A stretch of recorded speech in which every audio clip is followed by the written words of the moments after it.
கணவன் மனைவி இருவருமே ஒரு ஹோட்டலில் ஐஸ்கிரீம் சாப்பிட உட்கார்ந்திருந்தார்கள். என்னங்க, உங்ககிட்ட ஒரு விஷயம் கேட்கணும் போல இருக்கு, கேட்கவா? இது என்ன புதுசா? என்கிட்ட கேட்டா என்கிட்ட பேசுவ? கேளு என சிரித்தான்.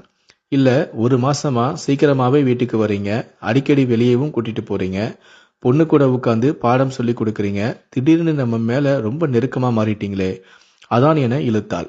ஒண்ணுமில்லையே, எப்பவும் போலதான் இருக்கேன். மறைக்காதீங்க, உங்க முகரைய பார்த்தாலே தெரியுது, சொல்லுங்க. என்னத்த சொல்ல? ஏதும் சின்ன வீடு செட் பண்ணிட்டீங்களா? அதை மறைக்கதான் இப்படி கொஞ்சுறீங்களா நம்ம கூட என்று கேட்டாள். போடி லூசு என அவன் சிரித்தான். ஆனால் அதில் உண்மையில்லை. மெதுவாக சொன்னான். நீயே கேப்ப, சொல்லணும்னு தான் இருந்தேன் என கொஞ்சம் சீரியஸ் ஆனான். என்னங்க, ஏதும் பிரச்சனையா? படபடத்தாள். அவன் இல்லை என தலையாட்டியபடியே அவனது அலுவலக கைப்பையை திறந்தான். ஒரு டைரியை திறந்து அதிலிருந்த ஒரு பேப்பரை எடுத்து நீட்டினான். என்னங்க இது? படி என சொல்லிவிட்டு பின்னால் நகர்ந்து அமர்ந்தான். அவள் படிக்கவும் தொடங்கினாள். அதில், அன்புள்ள மகனுக்கு, கண்டிப்பாக இன்றைக்காச்சும் இந்த கடிதம் உன் கையில் கிடைக்கும்னு நான் நம்புறேன். உங்க அப்பாவுக்கு மனைவியா, உனக்கு அம்மாவா இந்த கடிதத்தை எழுதுறேன். ரொம்ப பெரிய கடிதம், பொறுமையா படி. அவசரமாக வேலை இருக்குதுன்னு பாதி படிச்சுட்டு மீதிய இன்னொரு நாள் காத்திருந்து படிக்காத.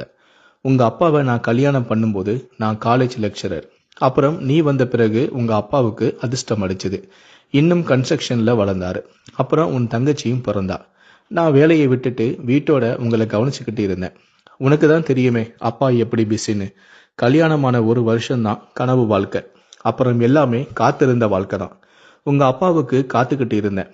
அவர் அவர் உருவாக்க நினைச்ச ஆடம்பர வாழ்க்கைக்காக உழைச்சுக்கிட்டு இருந்தார். நீங்க 2 பேரும் தான் எனக்கு துணை. நாம தான் 2 பேரும் விளையாடுவோம். நாம எல்லாரும் விளையாடுவோம். அப்புறம் நீங்க ஸ்கூலுக்கு போயிட்டீங்க. நீ வரத்துக்காக நான் காத்துக்கிட்டு இருந்தேன். ஸ்கூலு விட்டு வந்ததுமே கதை கதையா சொல்வீங்க. அதுல பாதி பொய் இருக்கும். அதெல்லாம் உங்க கற்பனை நினைச்சு நான் ரசிச்சேன். அப்புறம் நீங்களும் வளர்ந்தீங்க. அம்மாட்ட சொல்ல எதுவும் இல்லாம போச்சு. ஆனா உங்ககிட்ட இருந்து ஆர்டர் மட்டும் வந்துச்சு. இப்போ வெளியே போகணும், இப்படி வெளியே போகணும்னு. ஆனா வர்ற டைம் கேட்க முடியுமா அம்மாவால? காத்துக்கிட்டு இருந்தேன். நீங்க சாப்பிட்டுட்டு வரீங்களா, சாப்பிடாம வரீங்களான்னு பார்க்க காத்துக்கிட்டு இருப்பேன். நீங்க எக்ஸ்ட்ரா கோச்சிங்கு, ஃப்ரெண்ட்ஸ்னு அரட்டேன்னு பிஸி ஆயிட்டீங்க. இடையில உங்க அப்பா உடம்பு முடியாம வேற படுத்துட்டாரு.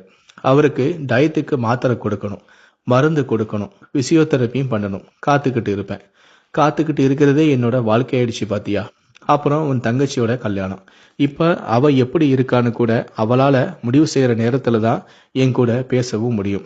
ஏன்னா அங்க அவ காத்துக்கிட்டு இருக்கா ஒரு அம்மாவா. உனக்கு சொல்லவே வேண்டாம். அப்பா தொழில் எடுத்து செய்ய ஆரம்பிச்ச உடனே நீ ரொம்பவும் பிஸி ஆயிட்ட. நீ கடைசி 5 வருஷத்துல அம்மா கிட்ட பேசினத கொஞ்சம் யோசிச்சு பாரேன். சாப்பிட்டீங்களா, மாத்திரை போட்டாச்சா, ஊசி போட்டாச்சா, இவ்வளவுதான்.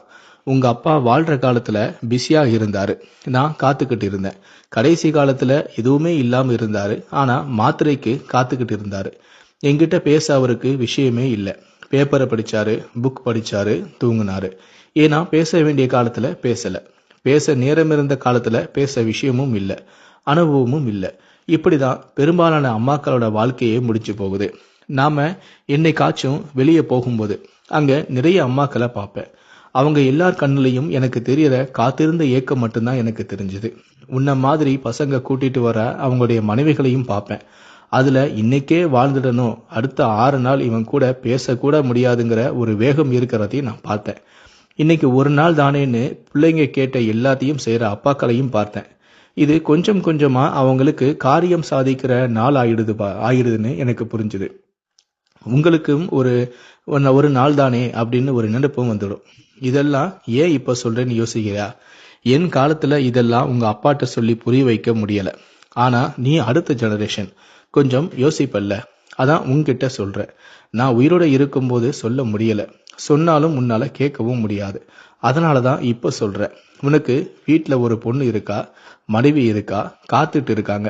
உன் தங்கச்சிக்கு உங்க அப்பா மேல இருந்த பாசம் உனக்கு தெரியாது. ஆனா அதை அவ வெளிக்காட்டும் போது உங்க அப்பா கட்டில்ல நகர முடியாம இருந்தாரு. அவருதான் அப்பான்னு அவ காலேஜுக்கும் ஸ்கூலுக்கும் தெரியாத அளவுக்கு அவர் பிஸி.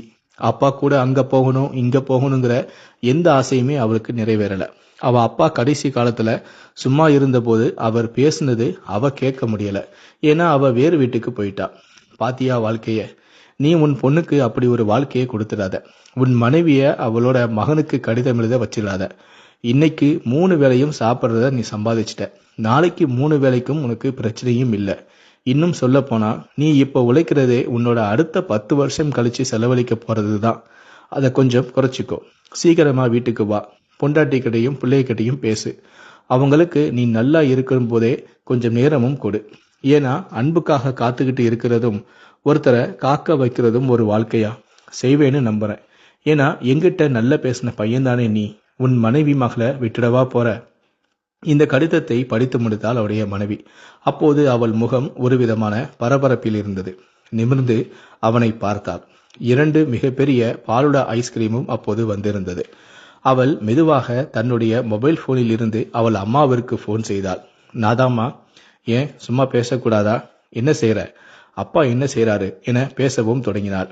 ஐஸ்கிரீம் கொஞ்சம் கொஞ்சமாக உருகவும் தொடங்கியது. அவன் சிரித்தபடியே சாப்பிடவும் தொடங்கினான். இனிமே அப்படித்தான். இனி அங்கே அன்புக்காக காத்திருக்க அவசியமில்லை. நேரில் நாம் செல்ல முடியாமல் இருந்தாலும் போன் மூலமாக தினமும் பேசி மகிழ்வோம்.